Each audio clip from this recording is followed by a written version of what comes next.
think that the narrative that is being pushed on social media these days means that if you're a feminist, you can't have a boyfriend. You know, like I see it somewhere on Twitter. There's this girl, that lady that got married. Her own was even very popular. Grace, actually, I don't know if you know her. She's a YouTuber.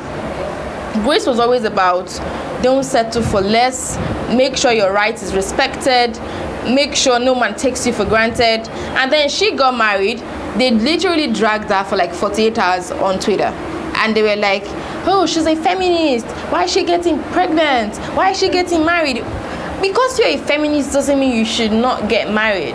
Because you're a feminist doesn't mean you should be bitter towards men. Feminism doesn't preach bitterness. Feminism basically preaches love, acceptance.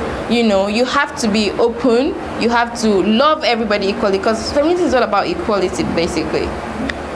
From what you just said, like there's some particular group of people, they call themselves a feminist, yet they hate men.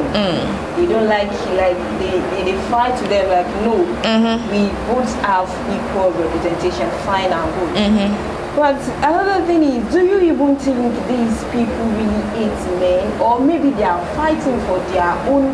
You know, at times we have this personal conception. Do you get? I don't know. I feel like everybody has an agent agenda when it comes to doing something. You know, if I say I want to fight for somebody, there's something that is making me fight for that person in my mind, even though I don't say it out. Now, people have different agendas when it comes to standing up for something, or when it comes to fighting for a particular cause. I've come to realize that most people under the, how do I put this, LGBT, yes, come under the umbrella of feminism to preach their hate and their bitterness towards men. And I also figure that most people that have been broken a lot of times by men that have been hurt, feel like it's a good time to get back at men using feminism. But that is exactly not what feminism is about. Feminism is about love, like I said, equality, openness, you know, fighting for the right cause. Has nothing to do with you being bitter. Whether they've broken your heart before or not, that is not saying that you should go and be a feminist because somebody broke your heart and then you now start saying men has come. Do you get my point? Yeah. That's where we have the men has come group. Yeah. Those are the bitter people, the ones that have been heartbroken, the ones that maybe Tunde has broken their hearts, or Kanayo has done them something, or maybe Ibrahim has done something terrible to them. They now feel like, okay, I want to be a feminist. Do you get my point? That is them wanting to get back at other men that's done absolutely nothing to them. And then they're hiding under the umbrella of feminism, neglecting the main focus, neglecting the main aim of feminism. We are leaving the main fight and then going around the bush and just beating around the bush and leaving the main focus, main fact. We need equal representation at the seats. We still don't have that in Nigeria.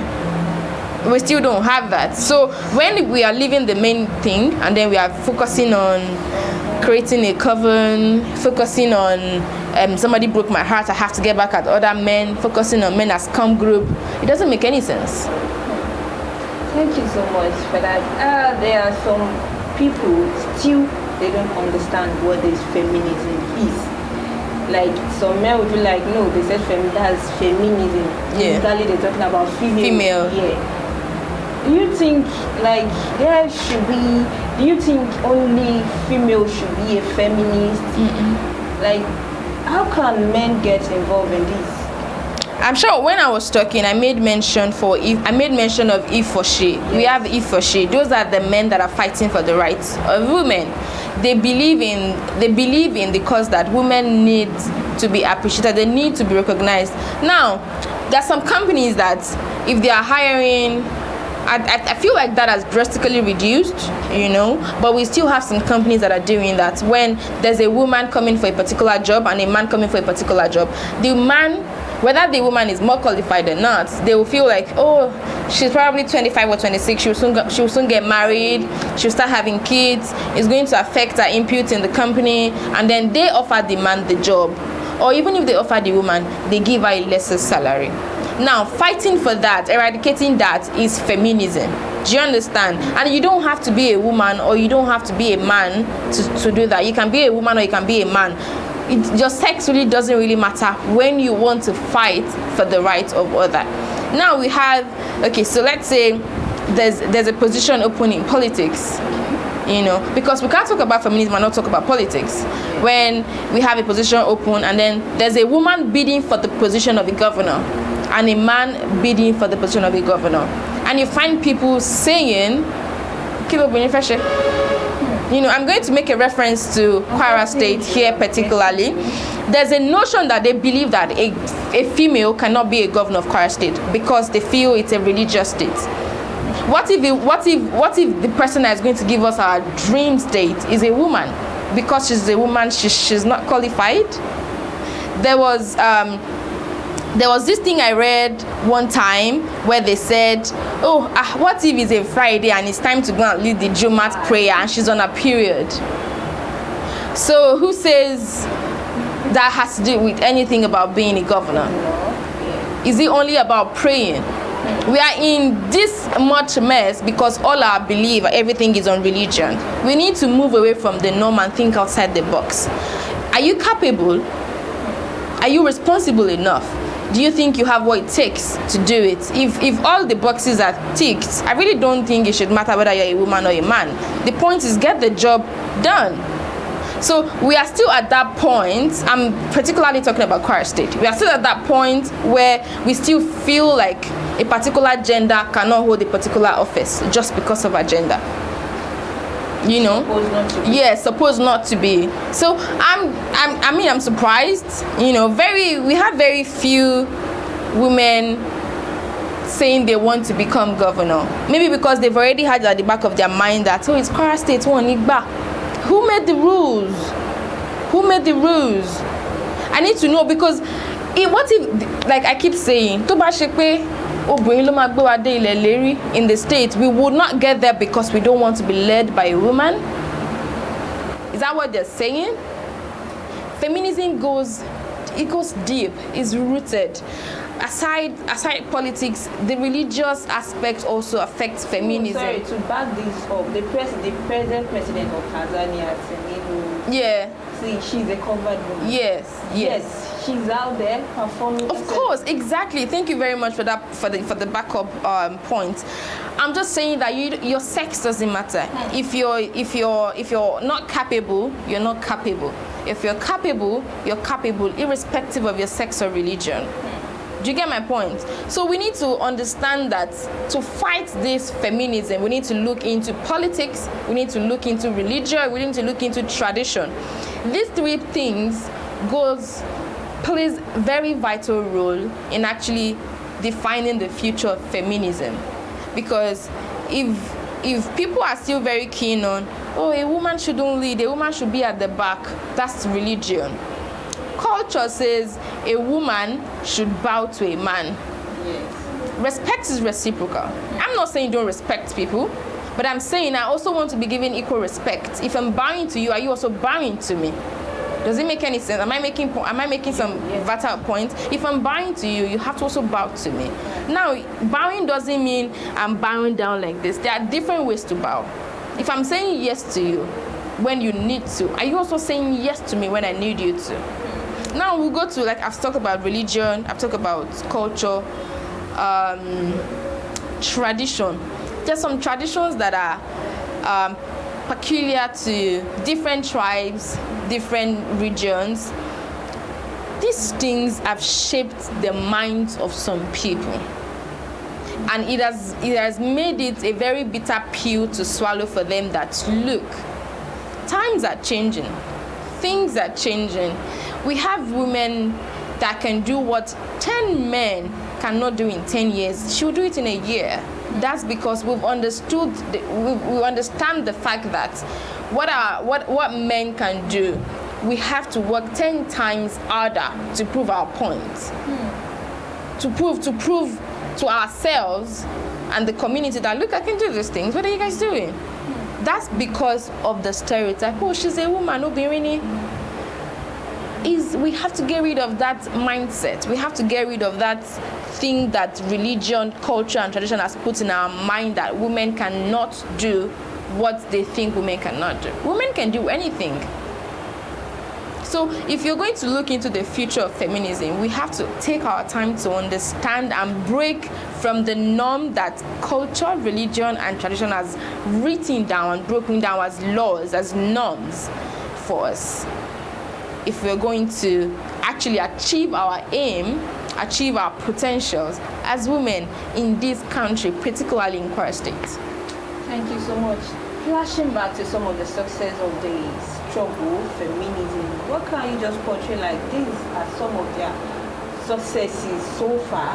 What are those things that you can just say? We have women running businesses that people never thought that they could. There has been I read about a mechanic workshop that is run by strictly women. I've read about a hospital that is run by strictly women. I've read about a media house that is run by strictly women. I've read about different sectors that are run by strictly women, and they have women leading in those sectors. Rarely will you go to any company, or rarely will you go to any establishment that you will not find a woman doing spectacular, better than a male counterpart. That is because we understand that we have to work times 10 more than the other gender. Do you get my point? That is to show you that the work is paying off. People are getting the message. You know, we have women, people willingly giving. We have women as deputy governors. We have women as chairmen, chair lady. We have women as advisors, commissioners. It's a yes to the fact that the movement is progressing. You know, people are getting to acknowledge the fact that women are trying. You know, women are there and they deserve the spot, and they are giving them the thing that is actually rightful theirs. But now we have to understand that they won't give you. Most times they don't give. You have to take. But are we ready to take it? I actually want to ask that. Like, are we ready to take it? All these agitations so far, like we have few women, still few. Very few. Like there is a low participation, low representation in every sector. Of course. And one of the things I think is contributing to this is like some women, like they don't really understand their potential. Like, you can do it. No, I can't do it. I am meant to get married. So some other things. There's so like they don't really understand. Like they can go out of that immediate environment. The thing is, they are used to being in their comfort zone, so they have a problem stepping out of the comfort zone. So what do you think could contribute to this? Sensitization is basic. Is as simple as it is. It's very difficult. Sensitization. We need to sensitize our women. We need to enlighten them. We need to let them know that you can do this. This goes as deep into self-development programs, mentorship. You know, they need people to put them through. It's not like they don't know that they can't do it. They know that they can do it, but who is going to put them through? Who is there? Who is willing to put them through? You know, that's where sensitization, awareness, the self-development classes, you know, and mentorship has to come in. People, we need strong women, passionate women who are already in the game to be willing and open to doing mentorship programs for young women who might have interest, you know, in their chosen fields. I'm aware of some. Moabudu has like a mentorship program for women who are willing to go into entertainment. I heard Kemi Adetiba also has one. There are a couple of people who are already trying to break the norm, but we need more people to be open-minded. We need more people to be willing to pass the knowledge. You know, so how people will appreciate you is when you pass it on. That's gonna be your legacy. Oh, I was taught by this person. I was mentored by this person. I was sensitized by this person. Now I know my rights. Now I understand I can do this. You can't hoard information. You can't hoard knowledge. It's a gift given to you by God. Pass it on. That's how we can have more women doing things. That's how we can have more women in power. That's how we can have more women doing things that they never thought that they can. We have to be willing. Okay, thank you so much for that. I want you to give an elaborative discussion on this. Do you think the present movement, I mean feminism, is doing enough about this sensitization, creating awareness, orientation for women to know their position in the society? I'm afraid the answer is a no. I mean, I'm not taking credit completely from people that are doing it. It's a 70-30 percentage. The 30% goes to the fact that yes, the message is getting heard, the message is being passed on, but the larger percentage of the 70, which is the 70%, is a no, which is the message is being misunderstood. There is a problem with the communication method. There is a problem with the receiver. Maybe there's a break in transmission, but yeah, there is noise that is disrupting the message. Is not understanding, because the message is get equal representation at the table. Let me tell you, if we have a woman saying tomorrow that she wants to come out, she wants to do something, but we don't know. Do you get my point? We need to understand that we have to be our sister's keeper. There is no competition in this thing. The point is, let's get it done. Let's make history. Do you get my point? We can't keep saying, oh, why is she the one? Why is it not me? Well, it's her time. So let her. We need to first eradicate competition from the mind. Take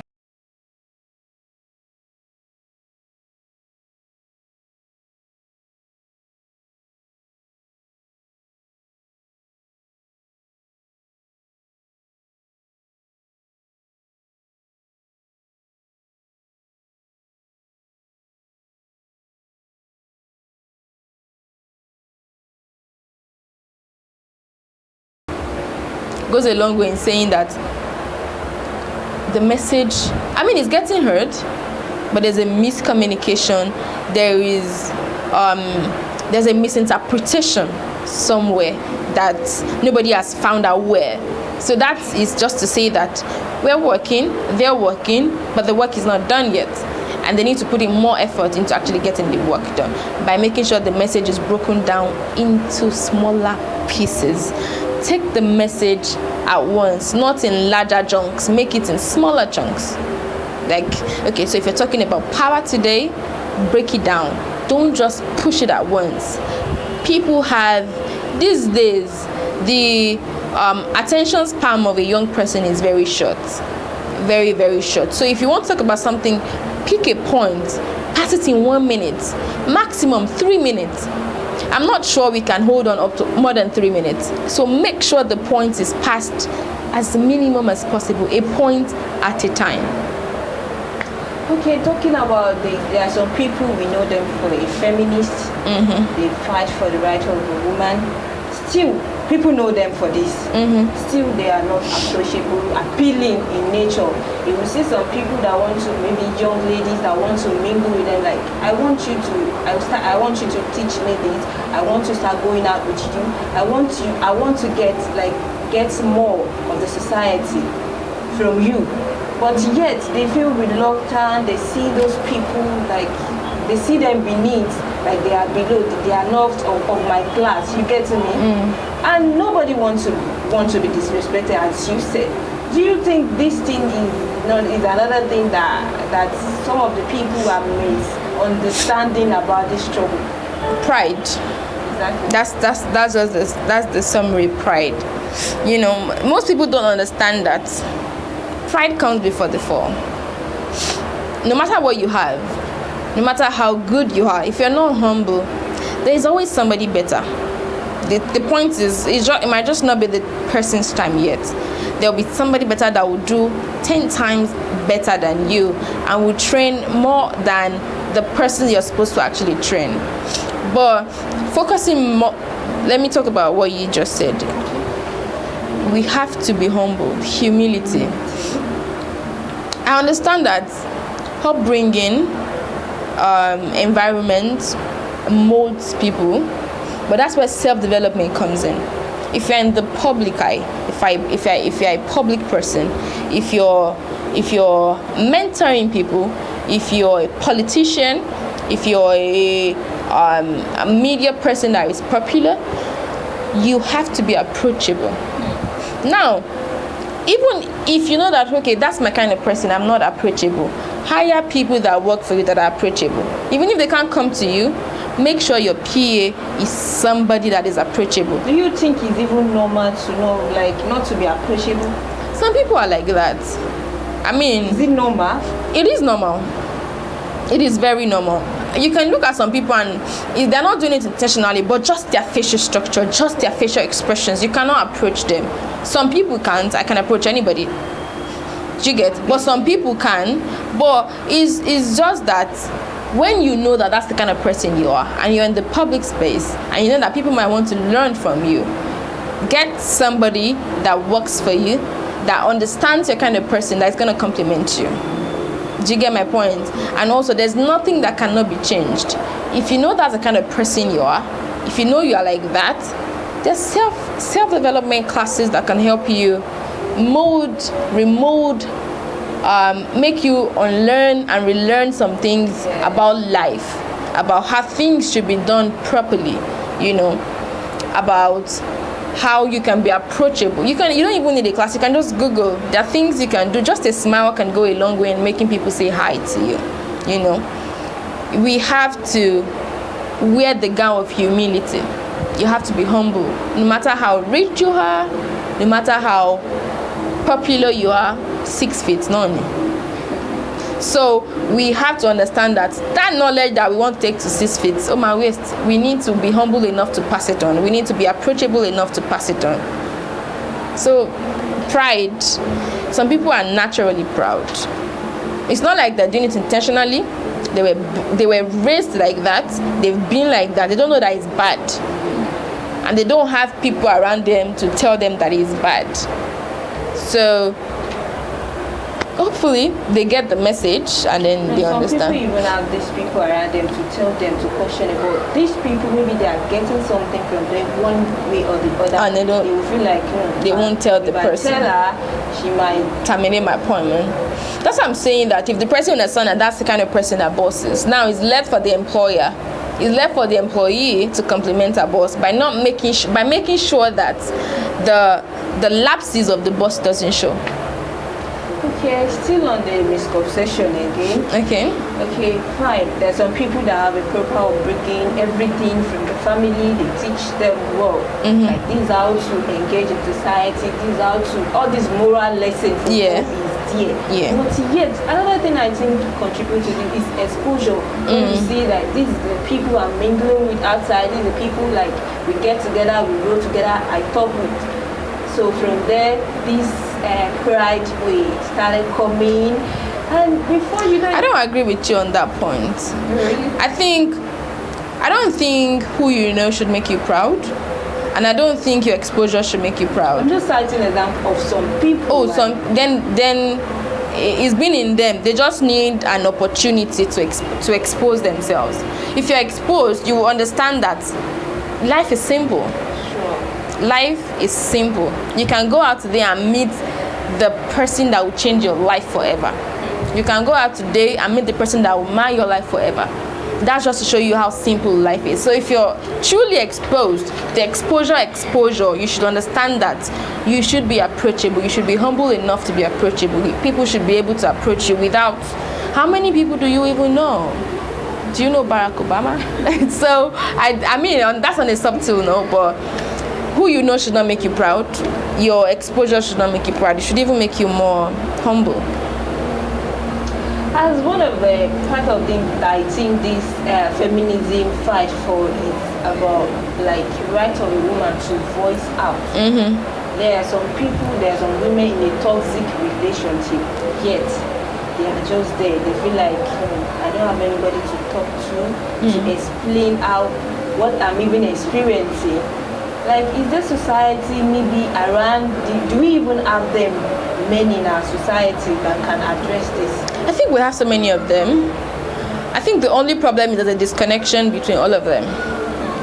Now, if you're, I'm sure there's like an organization for online media practitioners. You guys come together, you discuss, you talk about the way forward.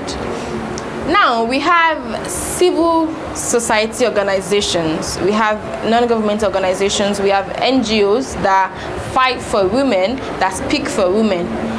But there's a disconnection between these organizations. They don't see the need to come together and work together.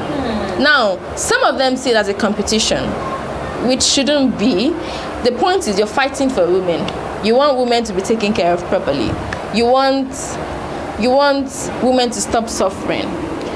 The best way to do that is come together under one umbrella, collectively do this thing. When you voice out in group, the message is stronger than when you're alone. So imagine one person standing here fighting for the right of women, and there are 100 people standing there fighting for the right of women. Who do you think the media is going to focus more on? There's a disconnection. Trust me, we have so many civil CSOs in Kwara, in Nigeria, that are fighting for these causes, but there's a disconnection.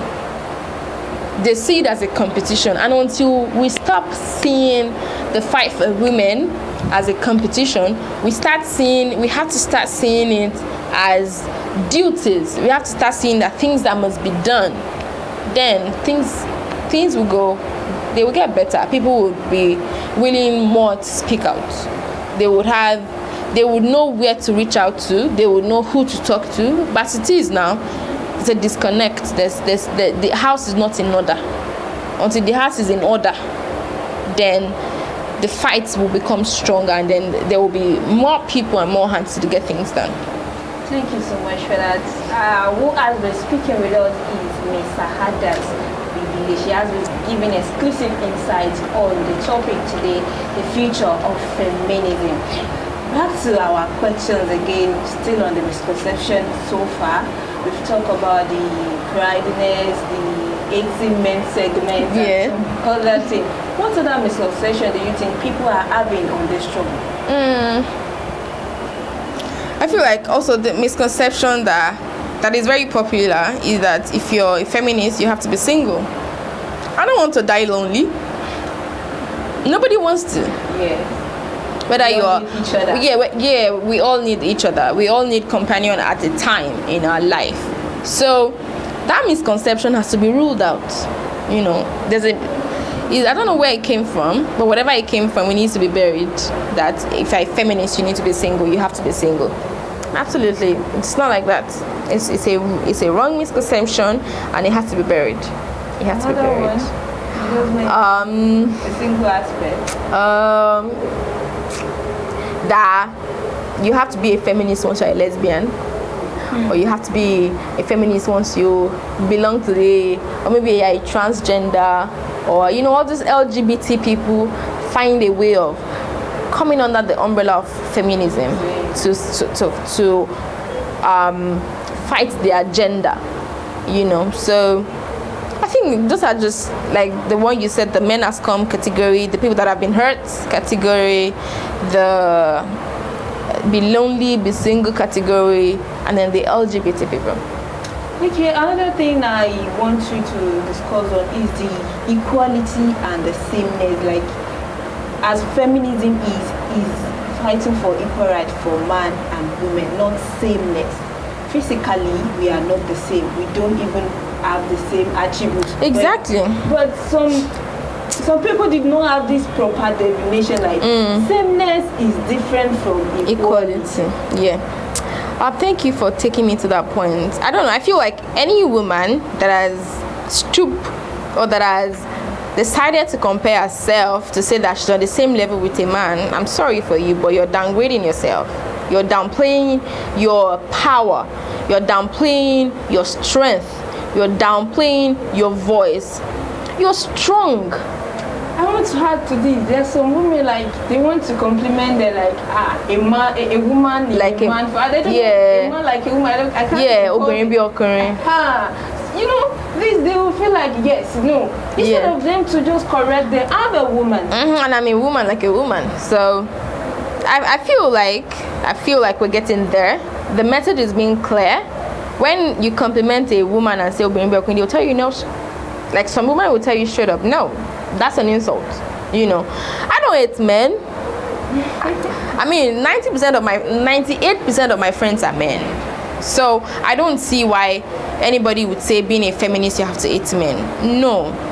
It's just that women are beautiful, stronger, more powerful. If a man wants to play, okay, let me make an example. So if a man, we wake up in the morning, I'm married, let's say I'm married, my husband has a conference by 2 p.m. His mind from a night before is on that conference. Exactly. And I'm a woman, we have 2 kids. Let's call them Kayode and Tope. Okay. Kayode has a PTA meeting for 1. Tope has a PTA meeting for 3:30. I have a conference meeting for 12. I'm going to cook breakfast. I'm going to make sure the kids get to school, also make sure that my husband is fine. Now, nobody said these things are things that women must do, you know. But now, I'm multitasking on so many things at the same time. My husband's mind is basically on the conference he has for 12.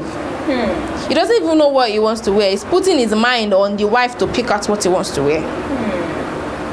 And you're comparing yourself to the man? Have you seen the power? Have you seen the difference? You're stronger. Your mind is even more powerful. A woman can multitask, can do 10 things at the same time. If a man is driving, the phone will only crash. But you find women doing so many things perfectly well, beautifully well, executed at the same time. And then you're comparing yourself to a man? Who schooled you? Who told you that being a man is the best? Do you get my point? Who told you that being a man is the best? Stop comparing yourself to a man. That thing has to be eradicated. You know, everybody has their strength. I'm not downplaying any gender. Everybody has their strength. Everybody has their weaknesses. But please, stop the comparison. I'm stronger. I know that for sure, for a fact. Are you? Sure. Are you? Exactly. So it's the power of the mind, power of the tongue, power of you have to be positive about it. You have to think it. You have to believe it. You have to act it. You have to live it. You know, it's not just about saying, oh, I'm stronger, and then you are sitting somewhere. Are you strong? Are you doing the job? Are you acting? Are you preaching? Are you acting while you're preaching? Thank you so much for that. Another thing that feminists often talk about is the violence, the rape, and some other sexual harassment. Are these people doing the best thing? Because Yes. I feel like this thing keep increasing. Trust me, we are, because I'm part of people that are working in that aspect. We are, but one thing that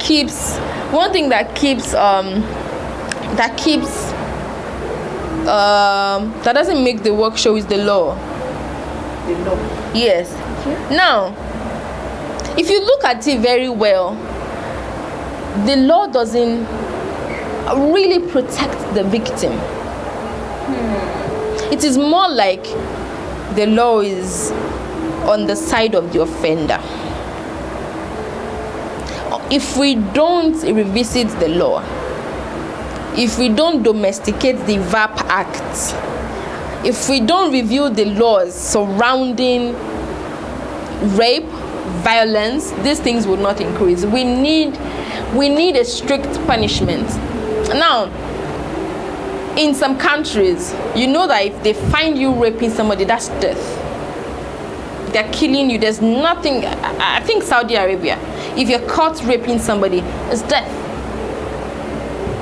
Like, there's no two way. Nobody's saying go to court. Once they see it, once there's an evidence, there's a doctor's report backing it up, there's a police report backing it up, and then there are evidences here and there, you're gone. Now, they already know. It's not like it's not happening there, but it's like 1 in 10. Here is 8 in 10. That's because of the law. It's not like Go, ma'am. Some people still don't know this law. Can you just tell us what is our country law? I mean, I'm not a lawyer. I'll have to open my phone to be able to tell you that. Okay. But I feel like the laws have to be revisited. The lawyers have, the mothers that are lawyers, the SANs, the judges have a lot to do, because you can keep saying that, "Go come in now, fold your hands." Sure. It's just this thing is just a matter of time. God forbid. Sure. God forbid. But we have to sit up And address it. because together. yes, we have to sit up and address it together. Trust me, CSOs are trying, NGOs are trying. It's just the law. The law and then custom and tradition again. I'll still go back there. Because if you want to say something now, they'll say, wọ́n ti ní cassette enle. Wọ́n ti ní kíní kan. See, I don't want to say some things, because if I say these things, particularly in Kwara State, when it comes to rape, they are very fond of saying that we'll go and settle it at home. A máa pe àwọn àfáà ti pè wá, àwọn pastor ti pè wá, aláǹgbá ti pè wá, baálẹ̀ ti ní àwọn bàbá wa dá sí, kíní kan láwọn bàbá wa dá sí. Now, like Lagos State has done, I think it was under Ambode. They have a special center that's their job, violence against women, basically. So if you report a case to them, there's nothing like you're withdrawing the case. The case is already a state case. Now, you don't have any business saying that you're withdrawing. If you withdraw, you're an accomplice. Do you get? Like, there's a particular case that was reported to my NGO, and we're fighting, and they said that want to settle enle. Do you know how painful that is? Like, this girl is going to, and the person is their neighbor. This girl is going to wake up every morning and see this person again, working freely, knowing fully well that he's going to do it to somebody else again.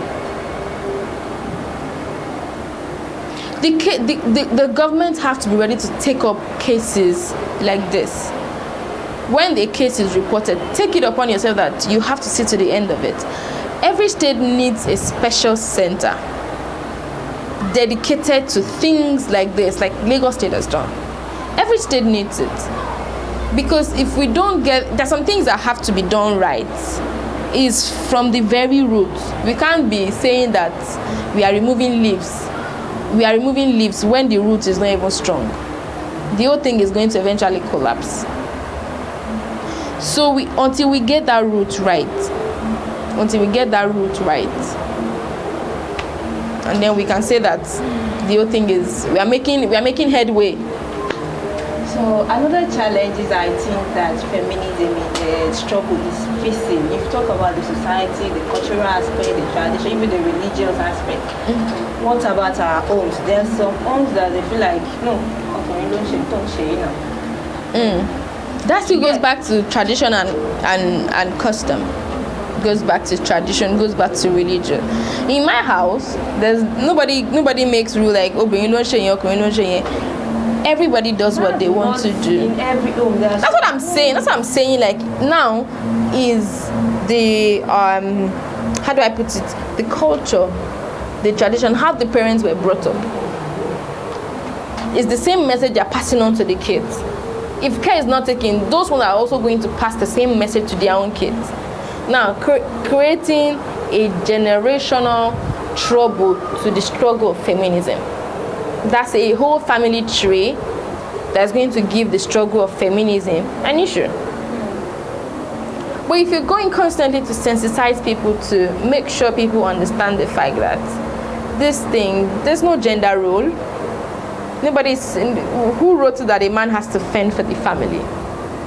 Who wrote it that a woman has to cook? Who wrote it that a woman has to take care of the house? Anybody can do that. If the woman is the one that is doing better and can fend for the family, please, why not? You know, there's even some people that say that if if you're married and then your woman builds the house and you move in, I've forgotten, but you get the point. I'm trying to. No, it's not even that one. Oriaton Longbe. Oh, you've not heard it before? No. Oh, okay. So there's that sensation like if a woman builds a house. I mean, what if the woman earns better? What if she earns more? What if she's doing better? Do you get my point? should she, because her husband is not as doing as okay as she is, she should downplay herself, or she should downplay her family? What if she's just trying to make life? I mean, this thing is, it goes a long way. Upbringing, sensitization, exposure, you know. It's a long battle. Okay, Yoruba people will say "Ati kekere Latin peka iroko." That means like right from the infant, you start teaching the people, educating you, anything that you know. The school's curriculum needs to be changed. That's where the curriculum needs to be changed. Like during our own time, like there's this group of people that will come to school, that they come and sensitize you with everything regarding to women in leading. But I think I find it difficult to hear about it, even from my cousins being in secondary school, primary school. Like all they do is maybe they go to excursion, like excursion, sightseeing, take pictures, buy ice cream, and buy biscuit. They don't have this knowledge right from the supposed time they're supposed to have it. Another thing, you think they like. I want you to talk about that in regard to the feminine. Well, we need to go to the school curriculum. That's my own. School curriculum, is one of the problems. Yes, it's like things are changing. The school might be changing. Like we have the home economics. Home economics. The curriculum is still the same thing in 2021. You don't understand. There's some things need to be brought in, some things need to be taken out. We have to relearn, we have to unlearn to relearn. So if the people in power don't understand that they need to bring some new things into the educational system of the nation, then it's a problem. Because most issues we have now boils down to education. If you're not educated, if you don't know something, then it's a problem. Most problems can be eradicated once there is a little bit of education. All you need is just a little tiny bit of education. But if they're not exposed to those knowledge, then how do they go about it? So they need to do some abracadabra and change the system. Still on the Atikekere Latin Kweka Iroko. Okay, let's talk about the sex education aspect. There are some girls like they don't have proper understanding about what even sex education is. Along the line, you find them even having pregnant at a stage where they shouldn't not to, but yet they made the mistake fine and right. After, you know, if you make a mistake, I feel like you made a mistake now. You can still correct yourself. But yet, I don't see any improvement. That's where they just. My sister, education. It still boils down to education. Are you still talking about the Western education? Both. Look, if I'm giving birth now, let's say I have a child and I'm taking my child to a school. I want you to take your time to teach my child. There's biology. There's before biology, what did they call that thing in primary? Integrated science. Yes, you know, these things have to be taught. Now let's go back to the home. African parents believe that by 18, they cannot talk about sex beside you. Even if you are watching a movie and there's a kissing scene, they say, did you? They'll use their hand to cover your face. Sex education has to be taught from as early as 4 years old. Know the basic things, you know. I mean, me, if I see children, I have to teach them more. I have kids at home, I have to teach them. Your private part is your private part. Don't show it to anybody apart from your mommy. If somebody touches your private part, you tell your mommy. All those things. Not like, you know, they need to orientate the parents.